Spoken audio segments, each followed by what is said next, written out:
if I told you that Chicago is in the middle of a $20+ billion transformation that's bigger than anything we've seen since the Great Fire in Chicago of 1871? And here's what most people miss. This isn't just about flashy downtown skyscrapers. The suburbs are absolutely exploding with growth that's creating opportunities for investors that they don't even know about yet. In this video, I'm breaking down every major development reshaping Chicagoland right now, from the massive O'Hare development expansion plan to the suburban sports complexes that are generating tens of millions of dollars in revenue for the city. You're gonna wanna stick around because by the end, you'll know exactly where the smart money is going in 2026. Welcome back to the channel. My name is Jordan Pyle. I'm your go-to Chicago real estate agent. My team and I have been serving this beautiful city for the last 12 years with the real estate needs of people just like you. We get calls, texts, and emails every single week, and we'd love to help you and support you in your move to Chicago. If we can be of service to you, do us a favor and just text the number on the screen, and a team member or myself will get in touch within 24 hours. And also, if you watch this video and you're excited about the type of information and you want to be in the know about all things Chicago, well, we send a free newsletter every 2 weeks delivered straight to your inbox. You can unsubscribe anytime. The information is down in the description. Just click on that link and you can subscribe. All right, let's get into today's video. So here's something wild. Chicago is currently experiencing its most dramatic transformation, as we mentioned, in the last period of about 150 years. We're talking about more than $20 billion in active development projects that are happening simultaneously across the entire metro area. Now, we're gonna focus mostly on the city of Chicago and the surrounding areas. We have a lot of friends and referral partners that help people like you buy and sell in the suburbs of Chicago. But as you know, if you've watched our channel, we focus primarily downtown. So most of the information today, not all, most is gonna be things that are impacting the downtown market. Nonetheless, Chicago is seeing unprecedented growth that's attracting young professionals, families, and also major businesses to the area. The numbers are actually pretty staggering. We're looking at projects that will, number one, generate $18 billion in economic activity just from the single airport project we're getting ready to discuss, to creating more than 95,000 jobs across multiple developments, and then also adding tens of thousands of new housing units throughout the city. So let me take some time in this video, let me walk you through actually what's happening right now. If you could just do us a favor, if this content is valuable to you today, we would love for you to hit the subscribe button, turn on your notifications, and maybe even share this with a friend. You can also comment any questions you have down below. All right, first up, we're talking about O'Hare 21, and this is the absolute biggest project, O'Hare International Airport's transformation. This is known as the O'Hare 21, and it's the most ambitious airport expansion in Chicago's entire history. In the budget, it's over $8.5 billion. Yes, you heard that, with a B. And when you see what they're building, you'll understand why this matters for everyone in the region and how this is going to impact people moving to and being able to travel and commute in and outside of Chicago, solidifying Chicago as one of the largest and the most efficient big cities in America. So the details, here's what's being built. The centerpiece is a brand new O'Hare Global Terminal designed by renowned Studio Gang, replacing the aging Terminal 2. This isn't just a facelift, it's actually a complete reimagining. We're talking about a 2 million square foot Y-shaped structure inspired by the Chicago River that will unify domestic and international operations under one roof. But wait, there's more. The first satellite concourse, now called Concourse D, just broke ground August of 2025. This is a $1.3 billion structure that will add 19 new gates with the flexibility to accommodate both narrow body and wide body aircraft. The construction manager is this company here, and we have vertical construction starting in spring of 2026, yes, right around the corner, and the expected completion is scheduled for 2028. The economic impact here is massive. This is going to create over $18 billion in total economic activity by 2033. You're gonna have 95,000 total jobs created, including 53,000 construction positions. You're gonna have 461 million in increased state tax revenues over the next 10 years. And you have a 25% increase in gate capacity, positioning Chicago as a global aviation leader. This expansion will allow O'Hare to serve nearly 100 million passengers every single year, up from about 80 million today. That's transforming Chicago into one of the world's premier aviation hubs over the next 50 years. And here's why this matters to you. If you're thinking about moving to Chicago, more flights means more business travel, more international connections mean more corporate headquarters, more passengers mean more hospitality jobs and real estate demand. This isn't just an airport project, it's an economic multiplier for the entire region. As you can see from the renderings, I'm super excited about this. This is definitely gonna be a game changer for the Chicago O'Hare International Airport. All right, next up on the docket, we are talking about one of the most exciting urban developments, and this is the 1901 project surrounding the United Center. In February of 2025, Chicago City Council unanimously approved the $7 billion, again, another B, $7 billion privately funded transformation of 55 acres around the Bulls and the Blackhawks arena. The Reinsdorf and the Wirtz families are behind this, and it's the largest private development in Chicago's West Side history. Phase 1 kicks off spring 2025 and is going to include number 1, a 6,000 seat music hall with state-of-the-art acoustics. Next up, a 233 room boutique hotel. Then you have retail spaces and more dining options coming, 2 parking structures, because let's be practical, we need more parking if we're gonna have a development at this scale in this area, and over 5 acres of elevated green space. This is designed by Rios with landscape architecture by Field Operations. This project transforms surface parking lots into a vibrant mixed-use district. So now the full vision, which has an expected completion by 2040, is gonna bring 9,400 new homes with 20% affordable housing commitment on those 9,400. You're also gonna bring 1,300 hotel rooms, 670,000 square feet of retail space, 25 plus acres of public open space, and a potential new Pink Line CTA station. Job creation, we're talking about 30,000 construction jobs over the project life cycle, with 7,000 permanent jobs once it's complete, and 104 million in annual tax revenue with the full build out. What I love about this project is that it's privately funded. There's no taxpayer money going into this. This is just a couple rich Chicago families that are wanting to rejuvenate with this project. The owners are betting their own capital on Chicago's West Side into creating a neighborhood, not just an entertainment district. The next hot news right off the press is one that I am also very excited for. And this has been planning for years, but it's finally gaining momentum, and this is known as the 78. This is a 62-acre development that sits between the Loop and Chinatown along the Chicago River.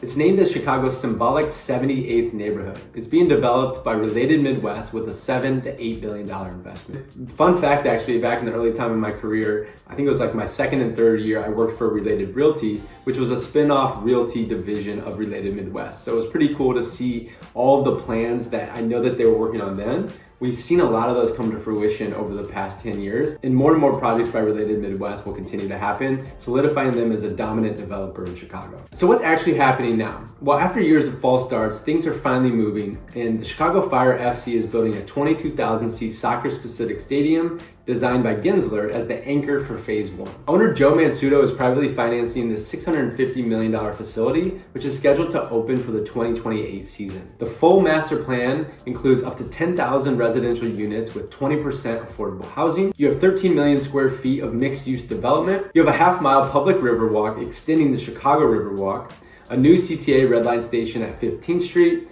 12 acres of open space and recreational areas, and office, retail, and hospitality components. So why does the 78 matter? The project literally completes Chicago's downtown grid. It bridges the gap between the Loop and the South Loop neighborhoods like Chinatown, Bronzeville, and Pilsen.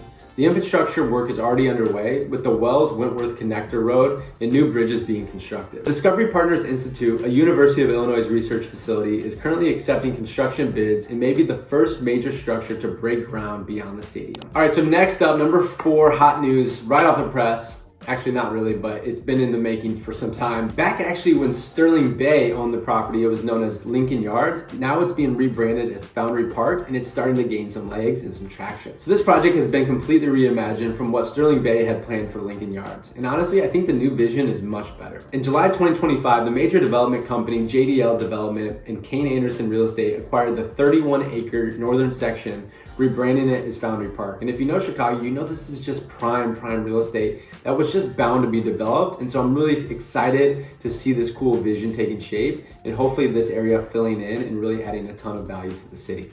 This scaled back approach focuses on creating an actual neighborhood instead of massive corporate towers. So the new vision, what is it gonna include? Well, this is gonna bring 2,000 to 3,000 housing units, which is a mix of apartments, condos, townhomes, and single family homes. Most buildings are gonna be under 20 stories in an effort to keep the density lower and make it more neighborhood friendly. You have 8 acres of open space, boutique office buildings and medical offices, retail spaces creating a walkable community, and underground parking to maintain pedestrian-friendly streets. Southport Avenue will become the main thoroughfare, and the entire development prioritizes human scale over maximum density. This feels more like adding to Chicago rather than imposing on it. And you have to be really careful here because the more that you do big developments in Chicago, you have to think about traffic, you have to think about residential, and you have to understand both the sides of new developments, new projects, new money being done in the city, and then also the quality of life and the actual owners of the properties that are in these areas and how this impacts their daily life. No one wants to be right on a main street that is absolutely just flooded with traffic because of a new development. So this passing is surely going to take some engineering to make sure that it's not going to flood this area with too much traffic. All right, next up we're talking about Bronzeville Lakefront. So when we shift to the south side of Chicago, the Bronzeville Lakefront project on the former Michael Reese Hospital site is a $3.8 billion game changer for the neighborhood. This is led by Grit Development, and as I mentioned, it's a 48-acre mega development, and it broke ground in 2023 on one of Chicago's most historically significant sites. Phase 1 includes 1.35 million square feet of retail and office space, 300 units of senior housing, a new data center, the Bronzeville Welcoming Center, and full restoration of the historic Singer Pavilion, which is the only remaining building from the original hospital complex. The Bronzeville Innovation Center, this is the highlight, and it's a 500 square foot facility for Shiva Medical Center. This healthcare innovation hub will connect science, technology, and data to transform medical care delivery.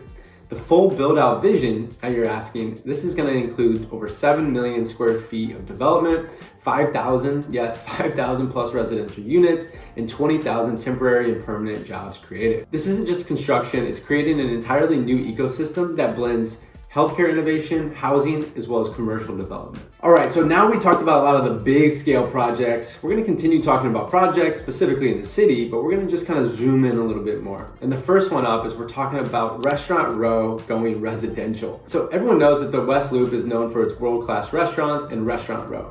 And what's happening with the residential development in the area these days is actually equally impressive. So you have 410 North Elizabeth, which is Focus Development's bold move. Focus Development just secured a $96 million in financing for a major apartment project at 410 North Elizabeth in Fulton Market. This is significant because it's one of the first major ground-up developments to get funded downtown since the financing drought began. So some of the project details, this is going to be a glass and brick building. It's going to be a mix of studio, 1 and 2 bedroom units. You're going to have 3,000 square feet of ground floor retail, and the targeted completion is late 2026, and starting rents for this is going to be around $1,800 a month. So what makes this development noteworthy? Well, developers are creating more affordable options for people who want to live near Fulton Market's entertainment and the dining scene. As we all know, prices have kind of gotten out of control in Chicago, both for the home prices as well as rental rates. And so bringing a project like this to the area, I think, is a really smart play. Next up, you have 23 South Sangamon, which is a community-focused development. Fernhill and Free Market Ventures are proposing something unique at this site. This is going to be a 27-story hybrid building, including 193 total units. You have rental apartments floors 5 through 16, and then market rate condos from floor 18 to 26. You also have 4-level community center that will be gifted to the neighborhood at no cost. You also have 30,000 square feet of programmable space, including an open air field house. You also have zero cost maintenance and staffing for the community. The developers are even creating a legally binding restrictive covenant, ensuring that public access remains for decades. This is a public-private partnership done right. And one final announcement before the West Loop, I can only share the name in a little brief detail, but Fulton Bond, this is a residential luxury development by my friend Mark Ickes and Tim Sheehan. This is coming to the area and it's an exceptional development. I'm gonna do my own video just on this development itself because this is one that you wanna look out for, especially if you're thinking about purchasing luxury in West Loop and Fulton Market.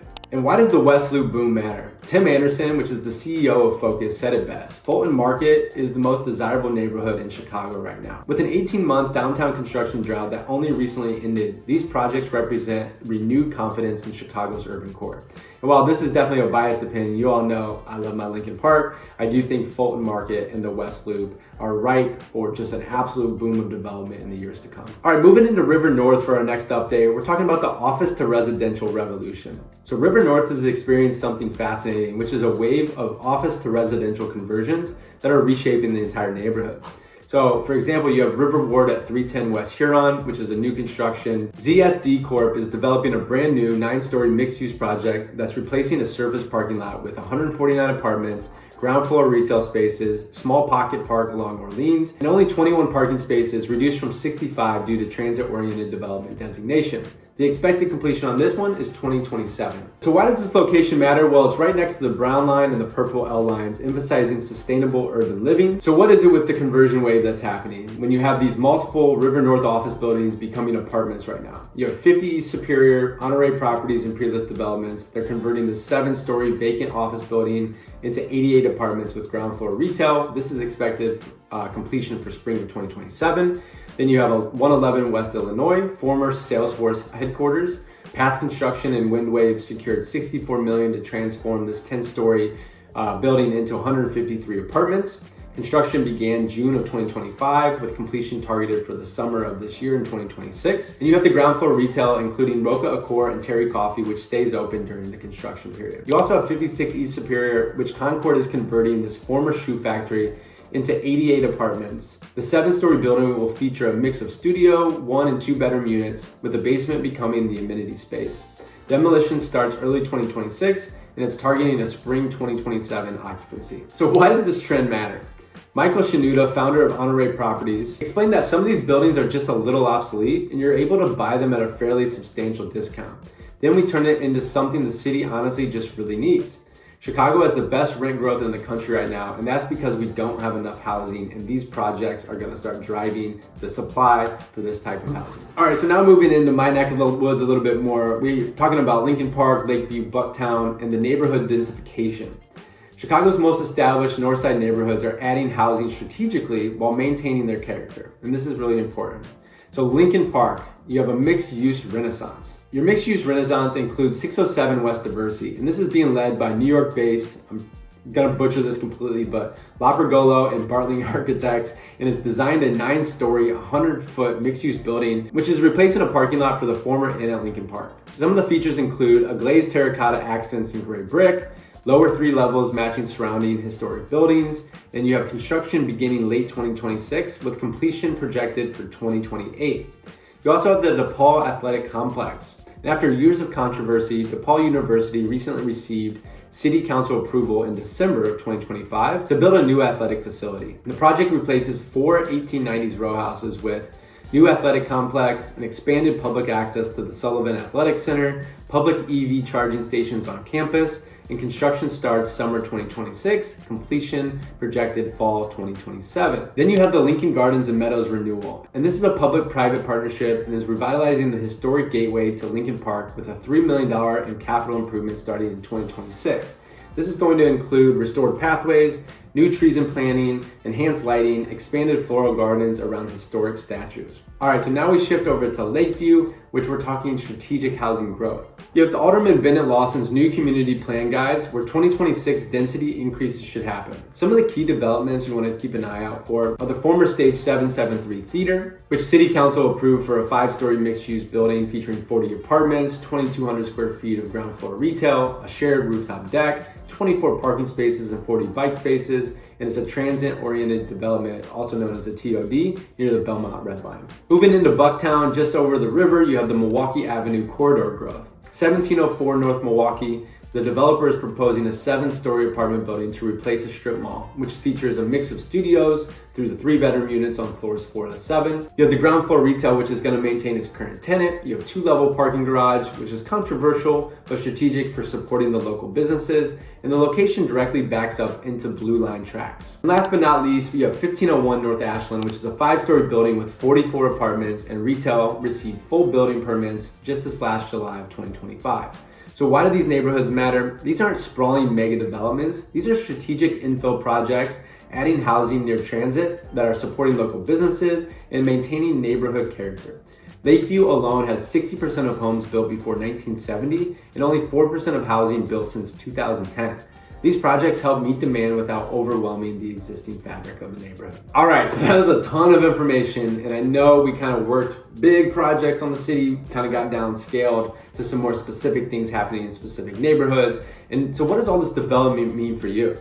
Well, we're witnessing a fundamental reshaping of Chicago's metropolitan landscape. And this isn't just construction, it's a regional transformation addressing multiple critical needs for the city. With the urban revitalization, you have projects like the 1901 and the Bronzeville developments, and they're bringing new life to historically underinvested areas while creating thousands of jobs and housing opportunities. You also have the major infrastructure modernization like the O'Hare 21 project, which puts Chicago in a global aviation leadership role, with transportation improvements supporting continued regional growth. A couple other benefits are housing diversity from luxury suburban estates to mixed income developments citywide. There are housing options for every lifestyle preference. And you also have economic diversification. Healthcare innovation in Bronzeville, sports and entertainment facilities region-wide, and major corporate developments creating more resilient economy for Chicago. The bottom line of all this is that the economic impact represents an unprecedented opportunity for investors, relocators, probably somebody like yourself, and anyone looking to capitalize on Chicago's transformation before everyone else catches on. And if you just want also just a great city to live where there's always new things happening, there's always new developments coming and really exciting things happening in the city, well, you can have that all too. You don't need to be in the know with all these projects to be wanting and desiring to move to Chicago. There are so many neighborhoods to choose from. There's so much going on. And that's where our team is here to help you figure out is what type of neighborhood, what type of home matches the desired lifestyle you're looking to have for you and your family. So if we can help you in that process when you're relocating here, feel free to just text the number on the screen and a team member or myself will get in touch with you. We'll talk strategy, we'll talk timeline, we'll talk financials, whatever you have questions about, we have answers for. We've helped hundreds of people just like you,